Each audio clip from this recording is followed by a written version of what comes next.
no surprise, this movie is one letter removed from being just plain old sins.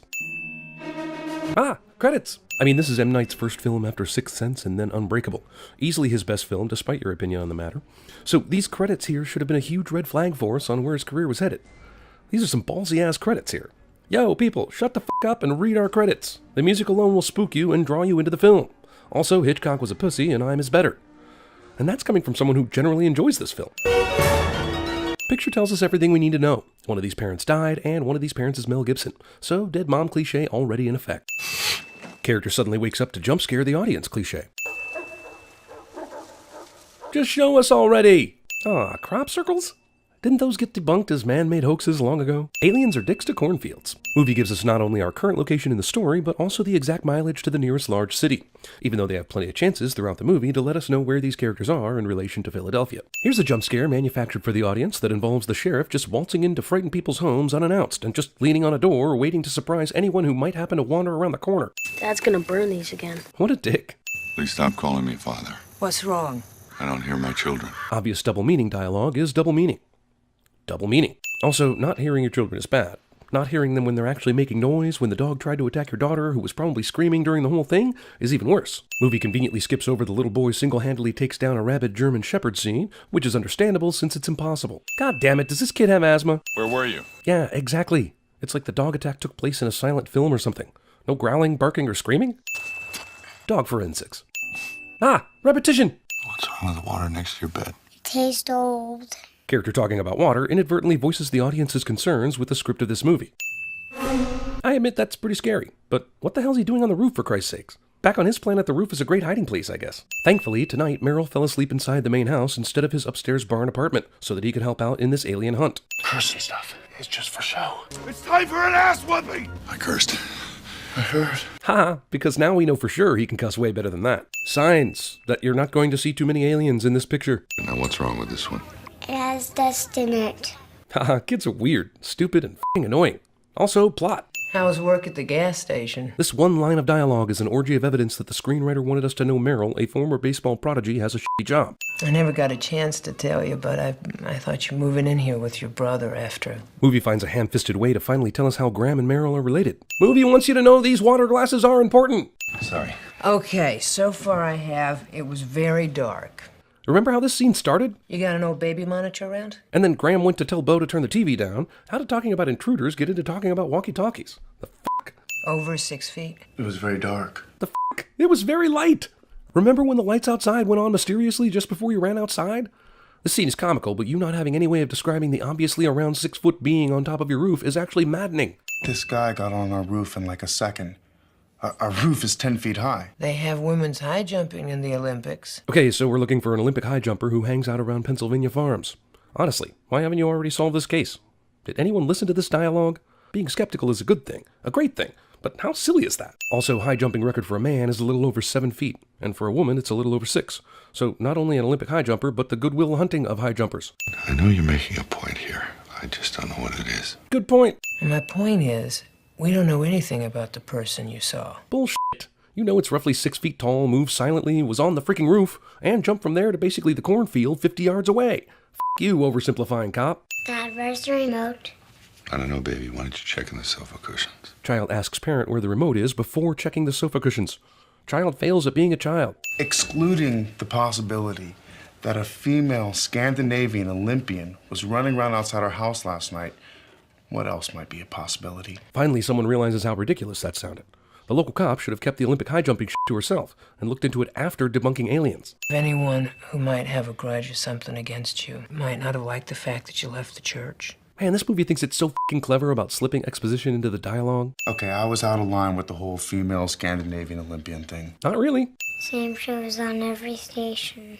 Oh, come on. Crop circles? That's the story that's so big that it's on every station? These aliens are landing mainly in India and some random farm in Pennsylvania. Also, 2 places that just happen to have significance for the director of this movie. Also, why isn't the media all over Graham's farmhouse right now, with this being such a huge story? Also, no one who watches the skies for a living saw at least 18 f***ing ships come down to India.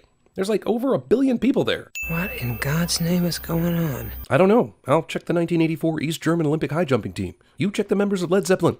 2 or 3 guys can make a design the size of the one in your field overnight, using just boards and ropes. But there's so many now. How can so many people be in on it? I think the same thing when I watch Improv Everywhere videos.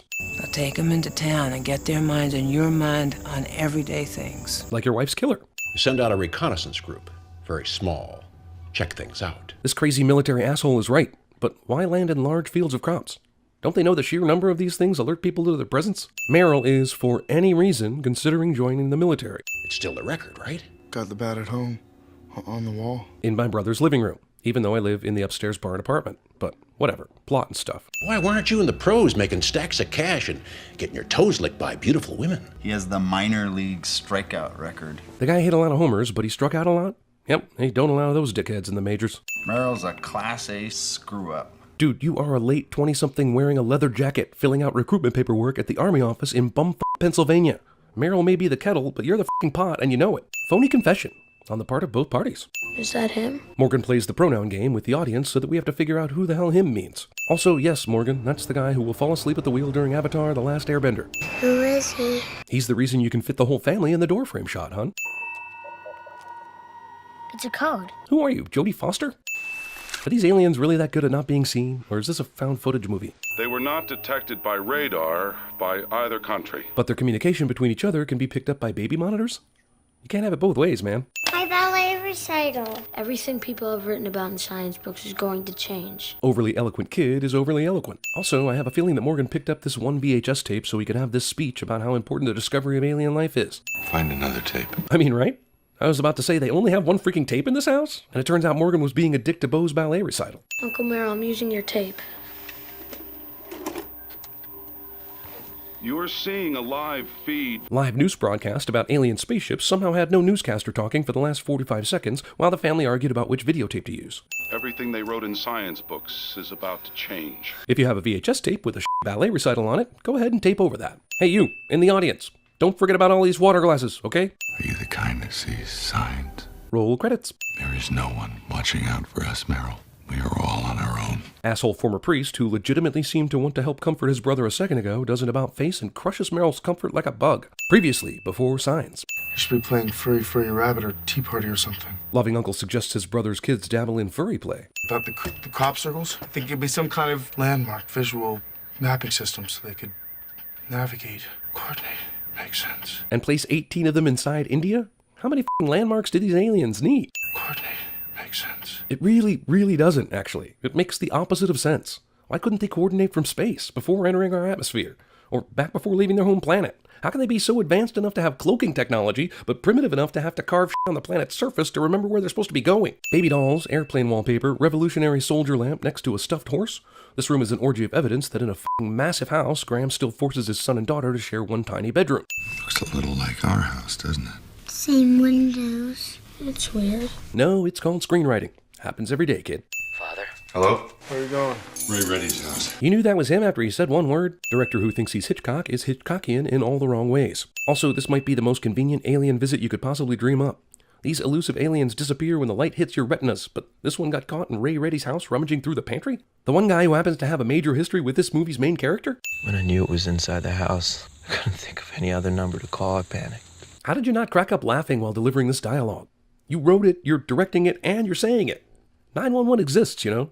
People know about it, too, I promise. No one is dialing 7 digits after an alien breaks into their home, no matter how guilt-ridden their conscience is. The 10-15 seconds when I passed her walking. Later we find out she liked to take walks before dinner, but what was Graham's wife doing walking around on a dark, lonely road? Also, I call bullshit on the idea that she was walking before dinner, since this guy said he was working really long hours that night and there was no one on the road, signifying midnight or later. It had to be at that right moment. That 10-15 seconds when I passed her walking was like it was meant to be. What? An asshole. People who kill reverends' wives aren't exactly ushered to the front of the line in heaven. Dude, there are way bigger issues keeping you out of heaven. The biggest? God is an Avatar: The Last Airbender fan. Or he was, at least. None of them are really near water. I don't think they like water. Also, I think Meryl's baseball bat might come in handy.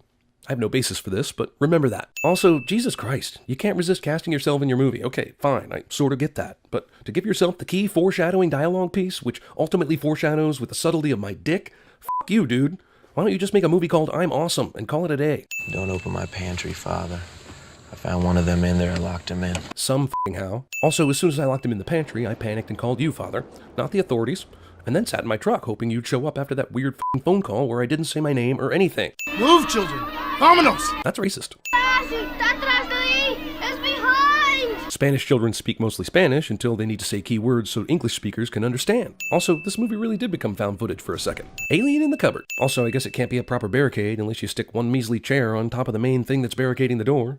That chair does nothing, people. Nothing! Character without any motivation beyond raw curiosity decides to unnecessarily confront what he clearly has enough evidence to know is an alien. Birds fly away to signify something scary happened, cliche. We get it! You love Hitchcock! Enough already! I heard a theory that they don't like places near water. Yeah, you heard it from the director/screenwriter.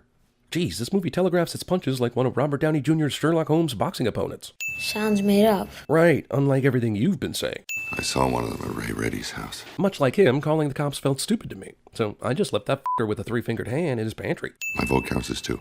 That's bullshit! You're cheating! Come on, the guy was a priest and just recently started losing his faith in the past 6 months. His kids aren't swearing at him yet with any kind of confidence. I don't want to leave home. This is where we lived with Mom. And where you've also lived without her, too. I'm just saying. I changed my vote. See? This is why you shouldn't let women vote. Oh, wait. I changed my vote. You can't change your vote.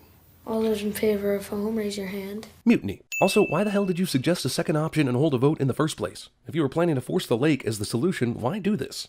This is what happens when people treat parenting like democracy. Because, as the movie will go on to prove, you would have been much safer at the lake. Follow your instincts, man. How do we know boards will do anything? Because they seem to have trouble with pantry doors. But seriously, there's no reason I should call anyone about the alien locked up in the pantry. Did this guy lose his faith and common sense? Amman joins Nairobi, Beijing, and Jerusalem as the latest to confirm the appearance of lights. Hey, not everything has to be about America, but damn, this family lives in Pennsylvania, and we still haven't heard about New York, Chicago, Houston, Los Angeles, or Cody, Wyoming yet. There are lights in over 274 cities. To think it'll be 400 within the hour. And not one country has started firing missiles at them yet? Get out of here with this fantasy bullshit. They're appearing at or within 1 mile of crop signs. They were for navigation. They made a map. F***ing what? The crop circles are a map how? How are they a map? If they are, these aliens are stupid. They think these are stages immediately proceeding an attack maneuver. Sure taking their sweet-ass time, though, aren't they? Earth's weather patterns somehow know aliens are about to attack. I hate you. You and everyone in Hollywood, kid. Except Jodie Foster and Robert Downey Jr. No one can stop us from enjoying this meal, so enjoy it! Irony. Cry supper. It's happening. You don't mean the happening, do you? These aliens are here to attack, but apparently don't know anything about setting a fire or trying to smoke out a family that barricaded themselves. This advanced alien race only knows sheer force. How the hell did he find that in total darkness? Axe just happens to have the perfect floor-to-doorknob height to wedge the doorknob perfectly. Why didn't Graham know immediately where this coal chute was? It's a pretty damn obvious, unique place in the basement that would be impossible to forget. Also, did this asshole wander through the basement in the dark all the way next to the coal chute? It was pitch black in the area he decided to walk. What the hell? What? Aliens don't want to kill humans. They're just starting their own prank channel on YouTube, apparently. You got him? Pull him! Flashlight, ironically, doesn't allow me to see things. Well, I sure am glad Morgan came out of that okay, I think, but I don't know. Movie about people refuses to update us on the status of other people after harrowing experience. We don't have his medicine. Cliche asthma kid doesn't have his medicine, cliche. But they didn't come here for our planet. This is a raid. They came here for us. Lucky as hell they're leaving. Why did they make such a huge production out of this? This should have been an easy so-called raid, but they sat around for weeks doing nothing, waiting until this family here boarded up their windows because, hey, they can't see us well in the dark.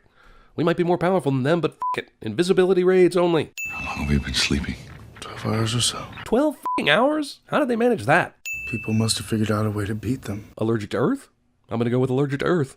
Everyone has a weakness, right? Which, for some reason, hasn't been broadcast on this radio I'm listening to for however long it took me to get all the other information I just relayed to you. We know the battle turned around in the Middle East. You mean the Middle East actually solved the problem with war this time? 3 small cities there found a primitive method to defeat them.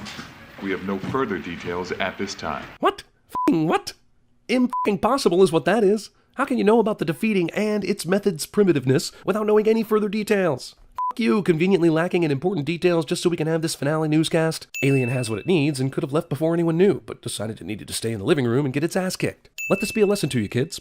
If the guy who fell asleep driving and crushed your wife with his truck happens to call you one day and tells you he has an alien in the pantry, you need to call an authority figure who can do something about it. Just in case you didn't remember that scene where Graham chopped an alien's fingers off, here's a reminder. Look, I don't care if this chick didn't scream during her birth. I'm pretty sure she'd be crying and screaming her lungs out right now. I honestly don't know what any of these assholes, human or alien, are doing right now. Swing away, Meryl. Wife's last words are made to fit the narrative, but honestly, did he need to remember his dead wife to understand that there's a baseball bat hanging on the wall? Finally! The aliens have the same weakness as the aliens in Signs. Also, why the f*** would these aliens attack a planet that is 71% deadly to them? Man, it sure is a good thing the daughter has this weird fascination with water. Damn, think about that kind of craziness. They needed the mom to die so that the brother would come to live with them, use his bat, and accidentally knock over water to kill the aliens, all based on the mom's last words.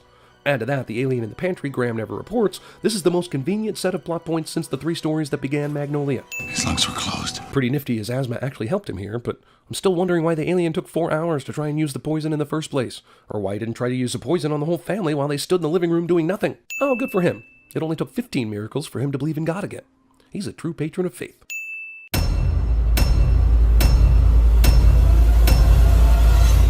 Don't open my pantry, Father.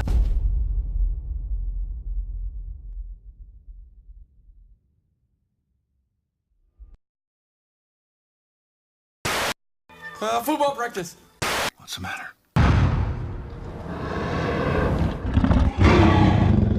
There's a monster outside my room. Can I have a glass of water? And we should just keep all possibilities available. If you eliminate the impossible, whatever remains, however improbable, must be the truth.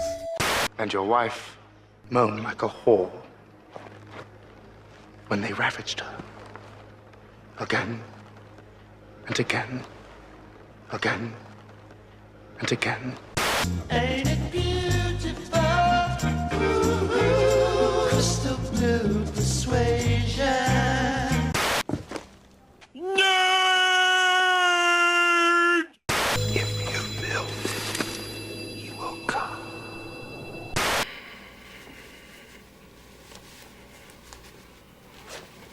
Oh! Is this really happening? Is this the real life? Is this just fantasy?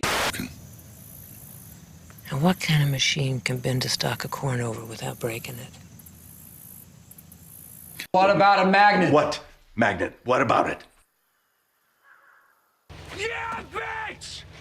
Magnets! What are you thinking about? Baseball stuff! Baseball stuff!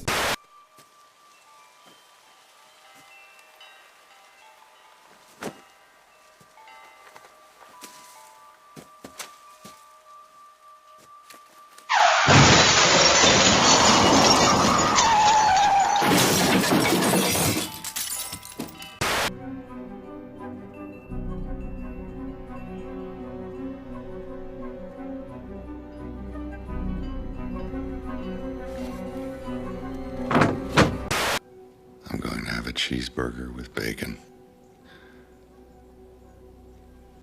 The Royale with cheese.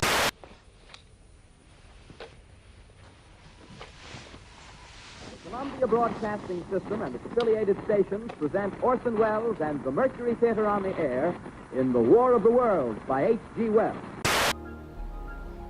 From the moment the invaders arrived, breathed our air, ate and drank, they were doomed.